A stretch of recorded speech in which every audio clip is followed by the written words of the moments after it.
안녕하세요, 고탄대표입니다.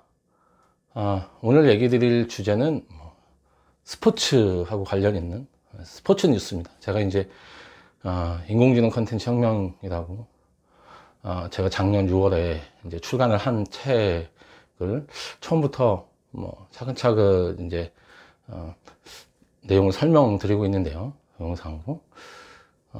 이제 그동안은 계속 이제 뉴스 분야의 인공지능 컨텐츠 활용 사례에 대해서 얘기를 드려오고 있습니다. 그래서 오늘은 스포츠 뉴스 분야의 활용 사례에 대해서 얘기를 드리고자 합니다.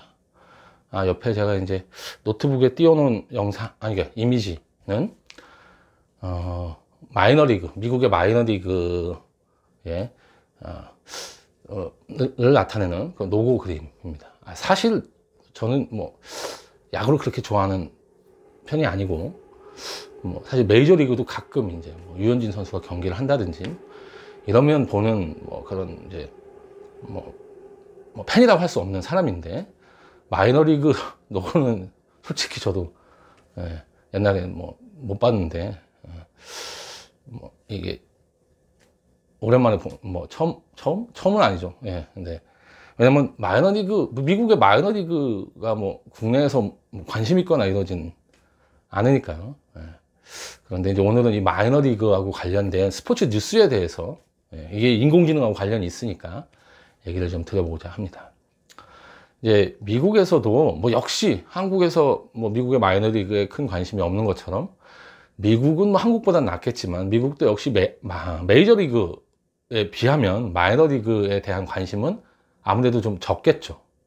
그런데 미국 야구 팬들 중에 이제 마이너리그를 굉장히 응원하고 마이너리그 야구를 좋아하고 그 마이너리그에서 생산되는 그런 컨텐츠를 소비하고자 하는 소비자들이 있다는 겁니다.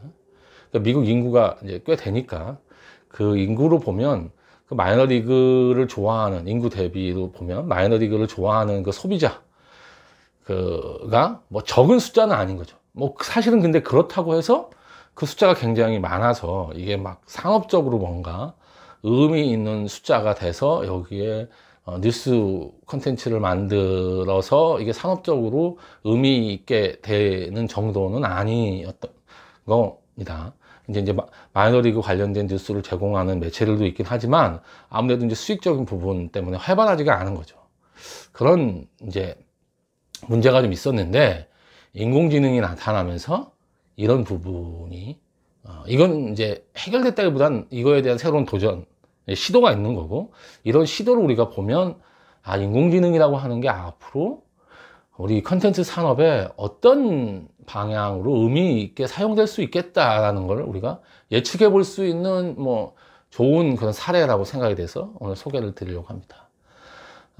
이 마이너리그를 좋아하는 팬들이 있고, 그 팬들이 이제 어쨌든 마이너리그의 뉴스 콘텐츠를 소비하고자 하는 그런 게 있기 때문에, 유명한 뉴스 통신사 중에 AP라는 통신사가 있습니다. AP 통신사가, 어쨌든 마이너리그도 그 MLB라고 하는 데서, 전체적으로 데이터라든지 이런 걸 관리하기 때문에 MLB하고, 그 다음에 MLB에서 운영하는, MLB 밤이라고 해서 MLB 밤이라고 해서 MLB AM이라고 해서 MLB의 뒤에 어드밴스드 미디어가 그렇게 되는 겁니다. 그러니까 이제 그 회사의 데이터를 받아가지고 이 AP하고, 그 다음에 제가 전에 뉴스에 대해서 소개를 할 때 얘기 드렸던 인공지능 뉴스 컨텐츠를 만드는 오토메이티드 인사이트라는 회사를 얘기를 드렸었는데, 그 회사가 AP가 같이 해서 마이너리그의 뉴스를 공급하고 있습니다. 근데 기자가 쓰는 게 아니죠. 그 회사에 이제 오토메이티드 인사이트라는 회사는 인공지능을 이용해서 뉴스 기사를 생산하는 그런 회사입니다. 그러니까 인공지능이 데이터를 가지고 인공지능의 그 장문, 글 쓰는 그 알고리즘을 이용해서 이제 마이너리그 기사를 쓰는 거죠. 그러다 보니까 기자가 사실은 현장에 가서 그걸 보고 나서 기사를 쓰고 하는 게 아니라 데이터만 받아가지고 기사를 뿌리는 겁니다. 그렇기 때문에 뭐 그리고 사실 글을 쓰는데도 그렇게 오랜 시간이 걸리지 않는 거죠. 인공지능 알고리즘이라는 게. 그러니까 어떻게 알고리즘을 설계해서 만들어내느냐의 문제지, 사실은 이제 기사를 쓰는 거는 뭐 1분도 걸리지 않습니다. 이제 인공지능이 쓰게 되면. 그러니까 얼마나 자연스럽게 쓸 수 있도록 알고리즘을 설계하느냐, 이게 중요한 거고, 그게 이제 그 오토메이티드 인사이트 같은 그런 인공지능으로 뉴스 콘텐츠를 만드는 회사들의 그런 기술력이겠죠. 그러니까 이제 알고리즘이라고 하는 거는 사실은 앞으로는 그 회사의 이제 영업 비밀이자 이게 기술력인 겁니다. 다른 회사하고 경쟁할 수 있는 그런 자기만의 기술력인 거죠. 실제적으로. 그러니까 알고리즘이라는 게 굉장히 중요한, 앞으로 이런 우리의 미래 산업 사회에서는 알고리즘이 기업의 경쟁력을 결정하는 그런 요소가 될 것 같습니다.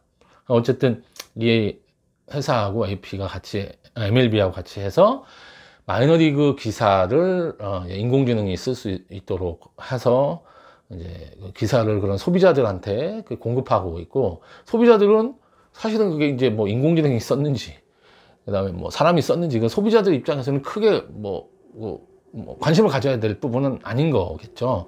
그 기사가 얼마나 자기가 소비하고 싶은 그런 기사인가라는 게 중요한 거겠고, 그렇게 소비자, 그러니까 소비를 원하는 그런 컨텐츠 소비를 원하는 분들한테 원하는 컨텐츠를 얼마나 인공지능이 제대로 공급할 수 있냐가 그 인공지능 알고리즘이 가지고 있는 경쟁력이라고 그렇게 얘기할 수 있겠습니다. 그래서 앞으로 사실은 이제 마이너리그의 소비자들이 이렇게 그동안 만약에 내가 좋아하지만 뉴스 콘텐츠를 그러니까 뉴스 콘텐츠가 많이 없었기 때문에 그 산업적으로 크게 의미 있는 시장이 뭐 아닌 경우, 사실 좋아하지만 그 좋아하는 콘텐츠를 많이 찾을 수가 없었는데, 이제는 인공지능이 그런 걸 이제 대신, 특히 그런 시장을 훨씬 더 많은 콘텐츠로 소비자들이 그런 걸 즐길 수 있도록 만들어줄 수 있는 게 된 거죠. 그래서 우리도 마찬가지일 것 같습니다. 우리 시장 중에 만약에 뭔가 기자라든지 아니면 뭐 글 쓰는 사람이라든지 아니면 콘텐츠 제작자라든지 이런 사람들이 뛰어들기에 문제가 좀 있다. 뭐 시장 규모라든지 이런 수익적인 부분에서 이랬을 때 인공지능이 그런 부분을 상당히 의미 있게 커버를 해줄 수 있다 라고 생각해 볼 수도 있고요. 사실 많은 언론사들이 로봇 기자를 활용해서 이제 기사를 이제 생산해내고 있고, 그렇게 많이 생산된 기사들이 소비자들은 뭐 기자가 썼는지 인공지능이 썼는지 잘 모르는 상황에서 이제 소비가 되는 그런 시대가 점차 되어가고 있습니다. 그래서 이 앞으로 이 산업, 이 컨텐츠 산업에 인공지능이 어떻게 활용되느냐에 따라서 특정 업체에게는 굉장히 경쟁력 상승을 가져다 주는 그런 세상이 될 거고, 그거를 무시하고 준비하지 않는 회사들은 가까운 미래에 굉장히 경쟁력 차원에서 어려운 상황에 처할 수도 있다라고 그렇게 생각을 합니다. 뭐 사실 이제 인공지능에 대해서 제가 이제 뭐 얘기를 좀 드리고자 하면, 이렇게 만나 뵙는 분들이 대체적으로 인공지능을 굉장히 먼 미래처럼 생각을 하고 계신 것 같아요. 실제로 저희가 영화 속에서 본 그런 모습의 인공지능은 제가 판단할 때도 굉장히 먼 미래 이야기라고 저는 생각합니다. 물론 이제 그것도 굉장히 가까운 미래에 온다고 주장하는 분들도 계신데, 저는 뭐 그렇지는 않은 것 같아요. 그러니까 그런 이제 뭐 범용 인공지능이라고, 인공지능이 모든 분야에서 인간을 뛰어넘는 그런 능력을 발휘해서 마치 뭐 인공지능이 뭐 세계를 지배하고 뭐 이럴 수 있다고 하는 우리의 상상은 제가 볼 때 아주 먼 미래라고 저는 생각합니다. 그런데 사실은 이제 이거를 인공지능이라고 불러야 되냐고 이제 얘기하는 분들도 사실 많이 계시지만, 이 인공지능이 뭔가 컨텐츠를 만들어내고 하는 거는 우리 주위에 너무나 가까이 와 있어요. 실제로 이제 여러분들도 막 스노우라든지 그다음에 틱톡이라고 하는 어플을 쓰시는 분들은 실제로 이미 여러분들이 인공지능을 활용하고 계신 거거든요. 그 카메라, 그러니까 이 스마트폰의 카메라하고 이 틱톡이나 스노우의 그 앱의 그 소프트웨어에 인공지능 알고리즘이 들어가 있는 겁니다. 그래서 카메라에 포착된 사물이나 사람의 그 인식을 해서 그 인식된 걸 바탕으로 옆에 이제 CG를 그려주고 하는 거거든요. 그러니까 이미 여러분들은 인공지능을 사용하고 계신 거고, 그 다음에 이렇게, 뭐, 이제 마이너리그의 뉴스를 이제 소비하는 그런 소비자들처럼 여러분들도 이미 모르게 몇몇 뉴스들은 인공지능이 기사를 쓴 거를 여러분들이 그냥 소비하고 계시고 있는 세상에 저희는 살고 있는 겁니다. 그러니까 인공지능은 굉장히 가까이 와 있고, 저는 이거를 그렇다고 뭐 기술적으로 완벽한 것이 나올 때까지 인공지능은 아직 멀었다 이렇게 볼 게 아니라, 다른 사람들이 인공지능이 조금 더 시간이 필요하다고 할 때가 저는 좋은 준비의 시작점이라고 생각합니다. 그래서 제가 요즘 인공지능을 꼭 빨리 준비해서 뭘 해야 된다는 얘기를 드리고 얘기를 하는 겁니다. 그리고 저희가 미국이나 중국에 비해서 인공지능의 그런 기본 기술, 그러니까 그 뭐 알고리즘을 개발한다든지, 그 다음에 데이터를 만들어내는 거라든지 이런 부분에서 사실 저희가 좀 뒤처져 있다고들 합니다.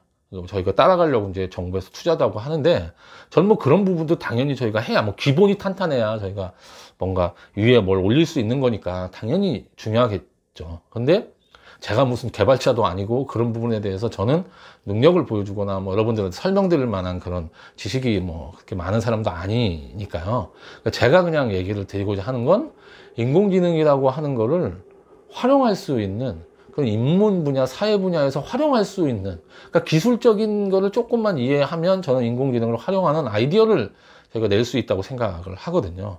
그러니까 뉴스 컨텐츠를 만든다 하는 것도 사실은 국내에 이미 인공지능을 이용해서 뉴스 컨텐츠를 만들 수 있게끔 알고리즘을 그렇게 설계하고 만들어내는 분들이 사실은 계십니다. 근데 그런 분들과 함께 해서 인공지능이 뉴스 콘텐츠를 만들도록 하고, 그거를 산업화해서 소비자들이 뭔가 이 뉴스 콘텐츠를 풍족하게 소비할 수 있도록 만드는 환경을 만드는 거, 그거는 저는 뭔가 이 인공지능을 가지고 새로운 걸 기획할 수 있는 컨텐츠 기획 마인드가 있는 분들이어야 되고, 그런 분들이 인공지능에 관심을 좀 가졌으면 좋겠다는 뜻에서 뭐 계속 인공지능 개발자에 대비돼서 인공지능 기획자라는 얘기도 제가 막 드리는 거고, 그 다음에 인공지능을 이 문화기술이라고 하는 게 있잖아요. CT라고 저희가 부르는데, 그 문화기술, 모든 문화기술의 기본이 되는 메타 문화기술이다, 뭐 이런 얘기도 제가 막 드리는 거거든요.